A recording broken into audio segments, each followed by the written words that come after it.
Hello everyone, हाय। तो कैसे हैं आप सभी लोग। आशा करती हूँ आप सभी लोग बहुत अच्छे होंगे, स्वस्थ होंगे, अच्छे से पढ़ाई चल रही होगी, है ना। बहुत बार क्या होता है, बाहर और अंदर के शोर में इंसान कंफ्यूज हो जाता है।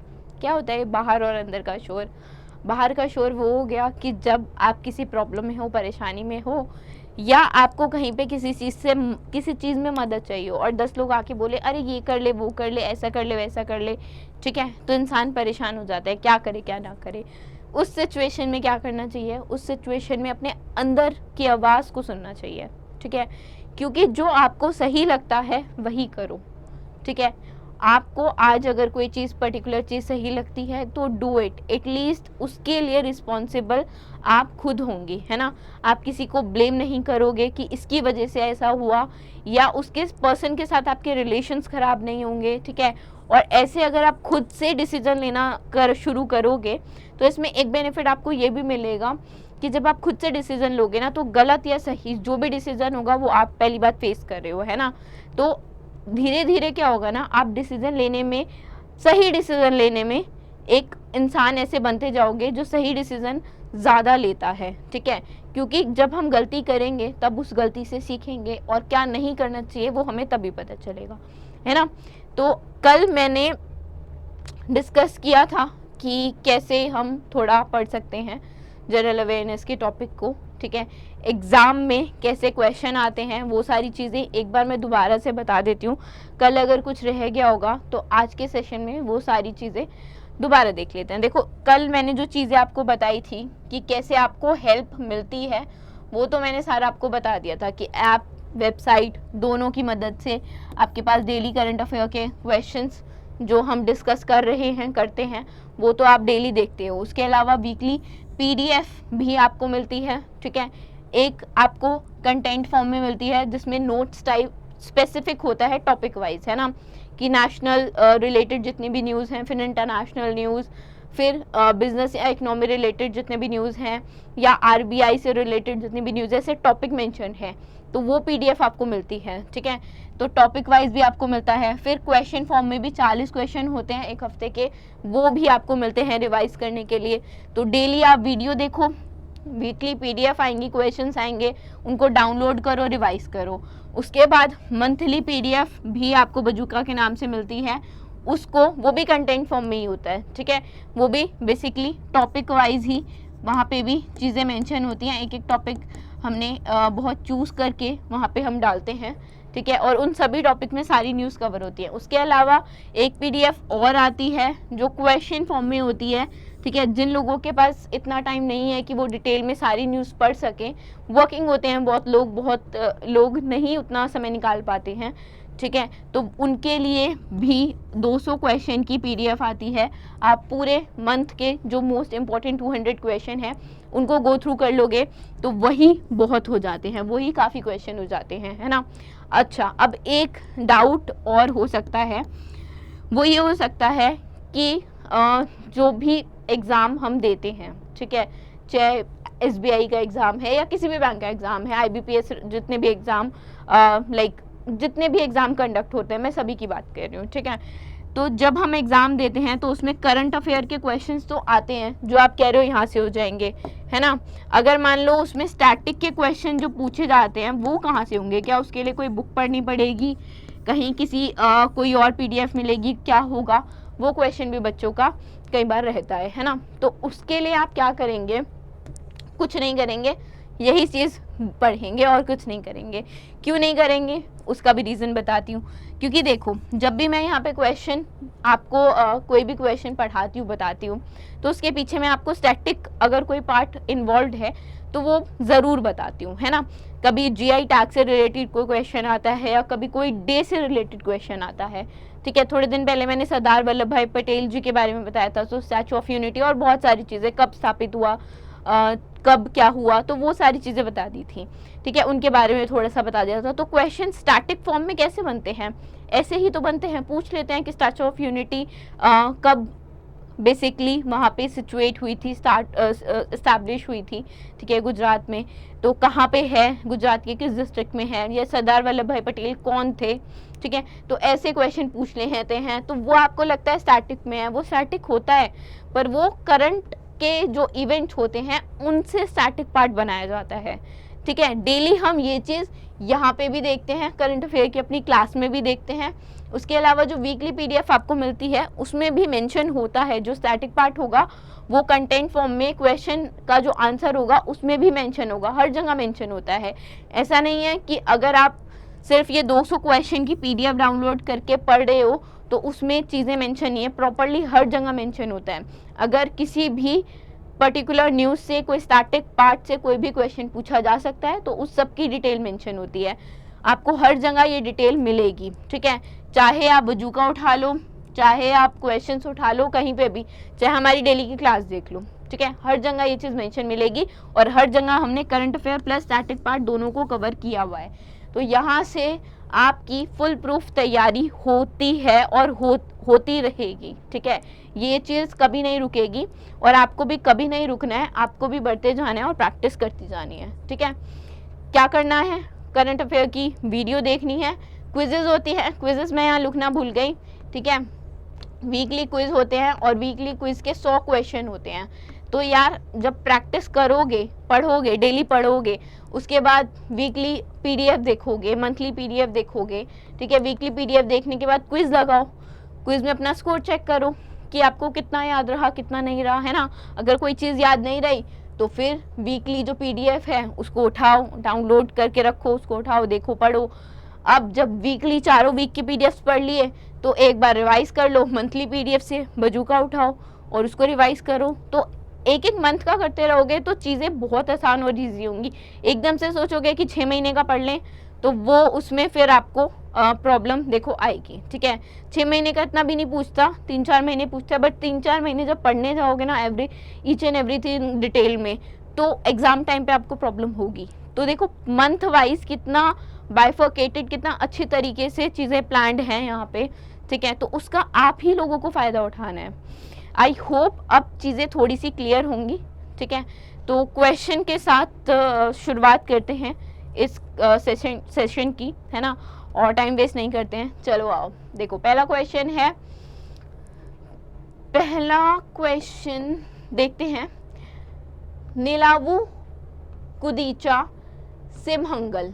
ठीक है, निलावू कुदीचा सिमहंगल जो है ऑटोबायोग्राफी है किसकी, किस इंडियन पर्सनालिटी की ऑटोबायोग्राफी है।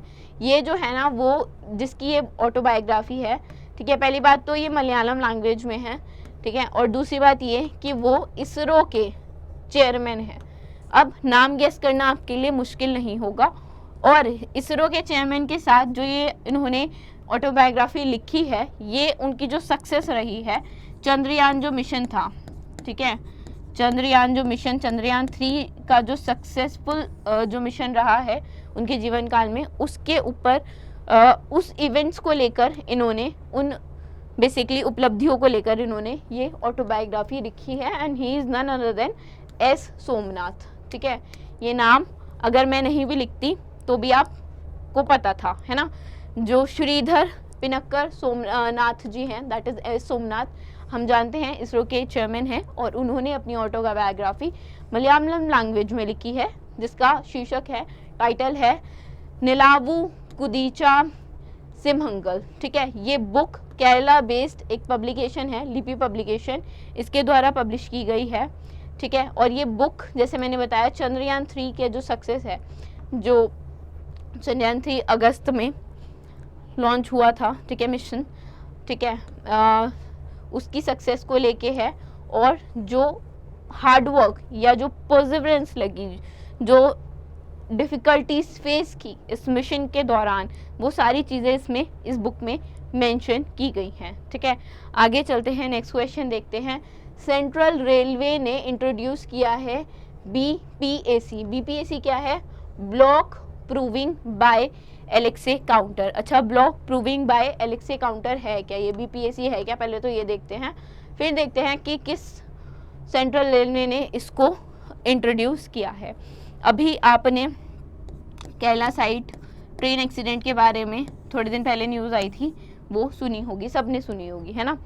तो होता क्या है ना, जैसे ट्रेन के सेक्शन होते हैं, मतलब ये ट्रेन की पटरी है, ठीक है, तो ऐसे पटरियाँ जुड़ी होती हैं, ठीक है, दो पटरियाँ एक दूसरे से जुड़ी होती हैं और ट्रेन सेक्शंस जो हैं वो खाली रहने चाहिए, ठीक है।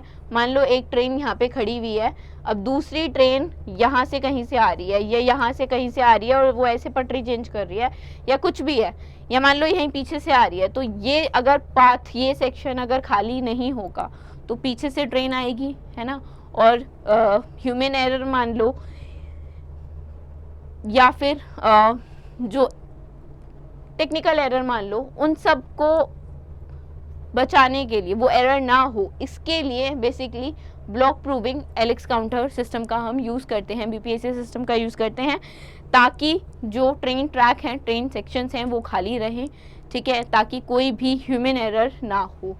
तो इसके लिए अभी जो वसिंद असनगांव सेक्शन है सेंट्रल रेलवे सिस्टम का, उसने इंट्रोड्यूस किया है बीपीएससी, ठीक है।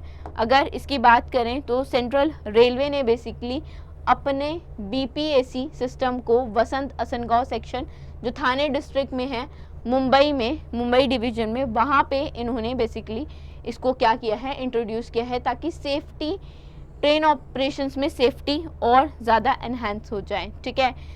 मुंबई डिवीजन जो सेंट्रल रेलवे सिस्टम का है, उसके पास ऑलरेडी अपना बीपीएससी सिस्टम है, ठीक है।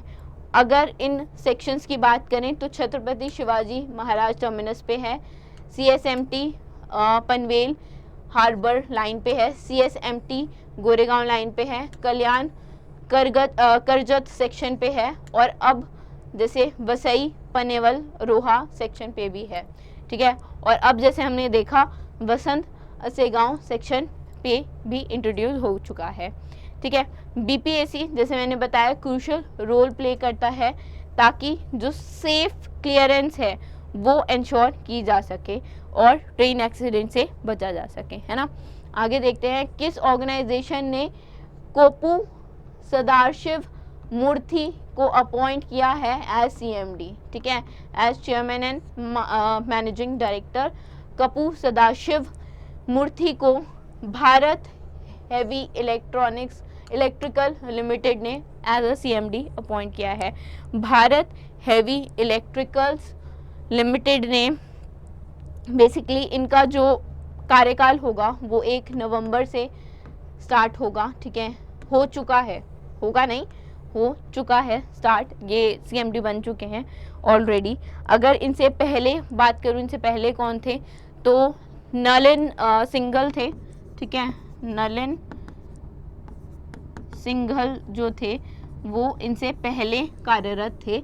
और अब कौन है, 1 नवंबर से जो कार्यरत है, जो सीएमडी हैं, वो कौन है, कोपू सदाशिव मूर्ति, ठीक है, क्या नाम है, कोपू सदाशिव मूर्ति। आगे चलते हैं, नेक्स्ट देखते हैं। देखो अच्छा, Bharat heavy electronics that is भेल इलेक्ट्रिकल्स लिमिटेड की अगर हम बात करें तो महारत्न कंपनी है, मिनिस्ट्री ऑफ हेवी इंडस्ट्रीज के अंदर है, महारत्न का दर्जा 2013 में बना, हेडक्वार्टर नई दिल्ली में है, एस्टैब्लिश 1964 में हुआ। अब ये क्या पार्ट है, स्टैटिक पार्ट ही तो बता रही हूँ, ठीक है, कहीं और जाने की ज़रूरत है स्टैटिक पार्ट को कवर करने के लिए नहीं है। ये क्वेश्चन देखो कैसे मैंने बताया, जैसे अब ये है कि सीएमडी बने, ठीक है, डायरेक्टर बने, सीईओ बन, फाउंडर, ठीक है, किसी ने किसी को मर्जर हो गया, तो कोई भी ऐसी न्यूज़ होती है। अब ये सीएमडी वाली न्यूज़ थी कि कौन सीएमडी बने, ठीक है, तो एक क्वेश्चन ये हो गया। अच्छा, करंट से रिलेटेड पूछेगा तो ये पूछ लेगा इन्होंने किसको रिप्लेस किया, इनसे पहले कौन थे, तो इनसे पहले नलिन सिंघल थे। अब अगर स्टैटिक पार्ट पे जाएगा तो पूछेगा कि भेल जो है वो किस काइंड ऑफ कंपनी है, नवरत्न है, मिनी नवरत्न है या महारत्न है, तो आप बता सकते हो कि महारत्न है। अब महारत्न का दर्जा कब दिया गया, ये स्टैटिक का क्वेश्चन है, 2013 में महारत्न का दर्जा दिया गया। इसका हेडक्वार्टर कहाँ है, नई दिल्ली में है। ये एस्टैब्लिश कब हुआ, 1964 में। यही तो स्टैटिक पार्ट है, यही तो पूछता है। और क्या पूछा जाता है, यही पूछा जाता है ना। चलो आगे देखते हैं। नंदिनी दास जिन्होंने जीता है 2023 का British Academy book prize for global cultural understanding अपनी बुक के लिए, और उनकी बुक का नाम क्या है, courting India, England, Mughal India and the origin of empire, ठीक है। तो अब ये क्वेश्चन क्या पूछा है, क्वेश्चन में पूछा है कि ये जो बुक है वो किस तरह की बुक है। ये एक नॉन फ्रिक्शन बुक है और ये जो अवार्ड दिया जाता है वो भी नॉन फ्रिक्शन बुक्स कैटेगरी में ही दिया जाता है। जो लोग नॉन फ्रिक्शन लिखते हैं ना, उनको ही ये अवार्ड दिया जाता है। ठीक है, अगर नॉन फ्रिक्शन की बात करें तो नॉन फ्रिक्शन क्या होता है। नॉन फ्रिक्शन का मतलब देखो, फ्रिक्शन हो गया काल्पनिक, ठीक है, काल्पनिक जैसे आपके टीवी में जो भी कार्टून्स होते हैं वो सारे काल्पनिक हो गए, ठीक है।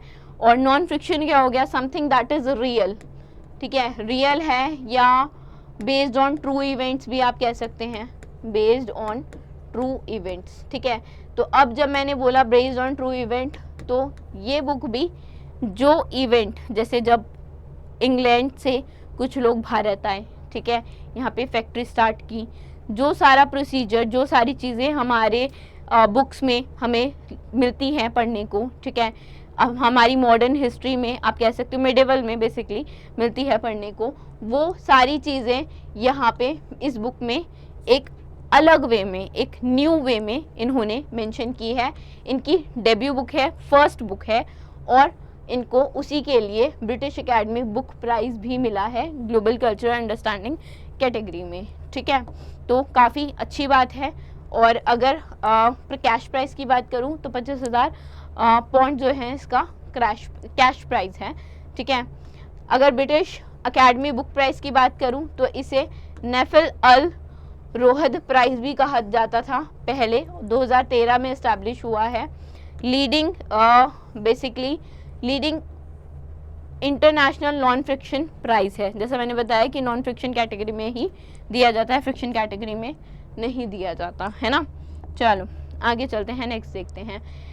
कॉलिंस डिक्शनरी कॉलिंस डिक्शनरी में 2023 का कौन से शब्द को 2023 का शब्द कहा गया है कॉलिंस डिक्शनरी में, तो ये कहा गया है एआई को। एआई इज आर्टिफिशियल इंटेलिजेंस, ठीक है, artificial intelligence that is AI. AI को क्या, एआई है क्या, आर्टिफिशियल इंटेलिजेंस क्या है कि इंसानों की तरह एक मशीन काम कर दे, ठीक है। इसी को ही हम नॉर्मल मैन लैंग्वेज में एआई बोलते हैं, आर्टिफिशियल इंटेलिजेंस कहते हैं, ठीक है। आर्टिफिशियल इंटेलिजेंस मेंशन भी किया हुआ एक अनकाउंटेबल नाउन है। अनकाउंटेबल मतलब देखो, काउंटेबल वो हो गया, थोड़ी इंग्लिश भी देख लेते हैं, है ना। काउंटेबल वो हो गया जिसको आप काउंट कर सकते हो, एक पेन, ठीक है, एक लड़की, एक बोर्ड, ठीक, ऐसे आप काउंट कर सकते हो चीज़ों को, ठीक है। एक कलर, अगर मैं दूसरा कलर चूज़ कर लूँ तो ये दूसरा कलर, तीसरा कलर, ठीक है। तो जहाँ काउंटिंग हो सकती है वो काउंटेबल, ठीक। अब आर्टिफिशियल इंटेलिजेंस जैसी चीज़ है तो इसको काउंट नहीं कर सकते, तो ये अनकाउंटेबल कहलाते हैं, ठीक है। कोई, अगर आपको नंबर ऑफ़ कंप्यूटर की बात करनी है कि कितने नंबर ऑफ़ कंप्यूटर हैं, तो वो तो नंबर जो हो गया वो काउंटेबल हो गया। अगर एक कंप्यूटर की बात करोगे या अगर एक मशीन की बात करोगे तो वो अनकाउंटेबल कैटेगरी में आती है, ठीक है। और इसी को ही, एआई को ही चूज़ किया गया है, ठीक है, कॉलिंस डिक्शनरी वर्ड के तौर पे फॉर द ईयर 2023, ठीक है। ऑनलाइन डिक्शनरी है, प्रिंट होती है, ऑनलाइन डिक्शनरी है कॉलिंस, ठीक है। पब्लिश की जाती है हार्पर कॉलिंस के द्वारा, ठीक है, इन ग्लासगो स्कॉटलैंड में, ठीक है। तो आगे चलते हैं, किस इंडियन सिटी, कौन सी इंडियन सिटी को city of literature by UNESCO creative cities network के द्वारा कौन सी सिटी को ऐसा बताया गया है कि, या कौन सी सिटी को नाम दिया गया है, क्या नाम दिया गया है सिटी ऑफ लिटरेचर का, कौन सी सिटी है ये बेसिकली कोझिकोड है, ठीक है, कोझिकोड। कहाँ पे है ये, केरला में है, ठीक है, केरला में है ये सिटी। इसको क्या बोला गया है, सिटी ऑफ लिटरेचर, ठीक है। एक सिटी और है, टोटल 55 सिटीज़ थी इस लिस्ट में शामिल, जिसमें से 2 भारत की सिटीज़ इस बार 2023 में, एक बनी है सिटी ऑफ लिटरेचर जिसका नाम हमने अभी बताया कोझिकोड, केरला में है, ठीक है। दूसरी है ग्वालियर में, ठीक है, कहाँ पे है, ग्वालियर एमपी में है। उसका क्या नाम है, उसका नाम है सिटी ऑफ म्यूज़िक, ठीक है, city of music Gwalior MP में, ठीक, उसको क्या यहाँ से हटा देते हैं इसको, ठीक है, एमपी में, और उसको नाम दिया गया है सिटी ऑफ म्यूज़िक, ठीक है, सिटी ऑफ म्यूज़िक का नाम दिया गया है, ठीक है। देखें इसके बारे में थोड़ा सा, देखो 55 सिटीज़ जैसे मैंने बताया ज्वाइन किया था इन लोगों ने, 55 सिटीज़ ने United Nation educational scientific and cultural organization UNESCO का क्रिएटिव सिटी नेटवर्क को, ठीक है, वर्ल्ड सिटी डे पे जो 31 अक्टूबर को हुआ था, 2 इंडियन सिटीज़ हैं, एक तो ग्वालियर जैसे मैंने बताया और दूसरा कोझिकोड, ठीक है, ग्वालियर सिटी ऑफ म्यूज़िक और कोझिकोड सिटी ऑफ लिटरेचर के नाम से उभर के सामने ये 2 नाम आए हैं, ठीक है। अगर पुराने की बात करें जो पहले बाकी सिटीज़ थी, तो क्राफ्ट एंड फोक कैटेगरी में 2015 में जयपुर,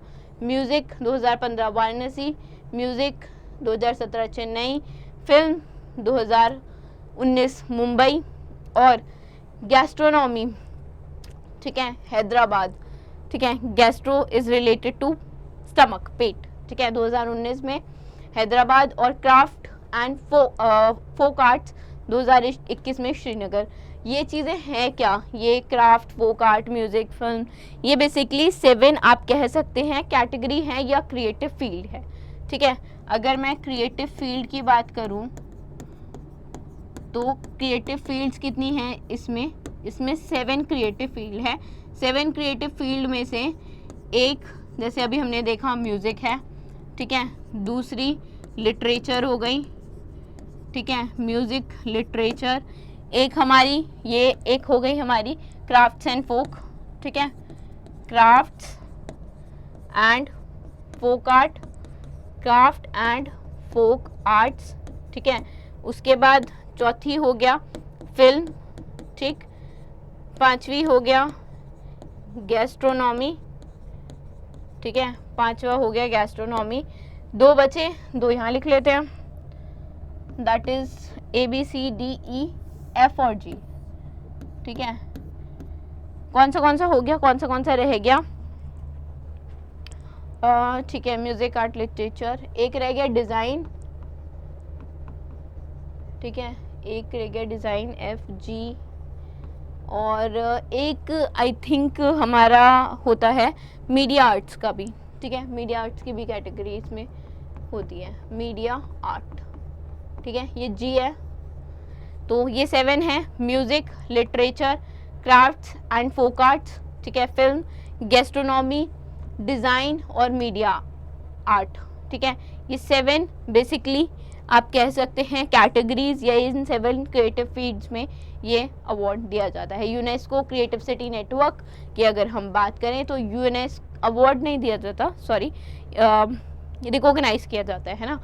तो इतने सारे अवार्ड्स देखते हैं मुंह पे कई बार अवार्ड वर्ड आ जाता है। तो यूनेस्को क्रिएटिव सिटी नेटवर्क्स की अगर हम बात करें तो 2004 में क्रिएट हुआ था ताकि कॉपरेशन सिटीज़ के अमंग बना रहे, सिटीज़ के मध्य में कॉपरेशन बना रहे, क्रिएटिविटी आइडेंटिफाई हो सके, जो बेसिकली एक स्ट्रैटेजिक फैक्टर है सस्टेनेबल ग्रोथ में, सस्टेनेबल अर्बन डेवलपमेंट में, ठीक है।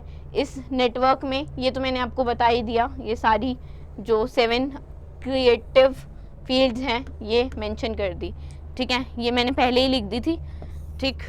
ये आप यहाँ से भी स्टैटिक का क्वेश्चन एक्सपेक्ट कर सकते हैं कि मान लो आपसे पूछें कि अभी ऐसे ऐसे करके ग्वालियर को सिटी ऑफ म्यूज़िक के तौर पे डेजिग्नेट किया गया है, तो बताओ इनमें से ऐसी कौन सी फील्ड है। मान लो आपको 5 फील्ड दे दी, एक तो सिटी ऑफ म्यूज़िक बता दिया, एक क्रिएटिव फील्ड तो वो हो गई, उसके अलावा 5 फील्ड दे देंगे, बोलेंगे इनमें से कौन सी एक फील्ड में इस एक फील्ड नहीं है, क्रिएटिव फील्ड नहीं है, ठीक है, एज पर इट, ठीक। तो ऐसे करके भी स्टैटिक पूछा जा सकता है, ठीक है। नेक्स्ट देखते हैं S-400 एक एयर डिफेंस सिस्टम है, किस कंट्री का, ये रशिया का एयर डिफेंस सिस्टम है, मिसाइल है, बेसिकली मिसाइल स्क्वाड्रन है रशिया की, ठीक है। तो जो करेक्ट आंसर है वो है S-400 रशिया की अभी जो डिप्लॉय हुई है 3 मिसाइल्स है, ठीक। और जो एक तरह से एग्रीमेंट है या बोला गया है, वो 5 यूनिट्स के लिए बोला गया है कि 5 यूनिट्स लेगी इंडिया, ठीक है। और आप इसे सरफेस टू एयर मिसाइल के तौर पे जानते हैं, ठीक है। ये कैसी है? सरफेस टू एयर मिसाइल है।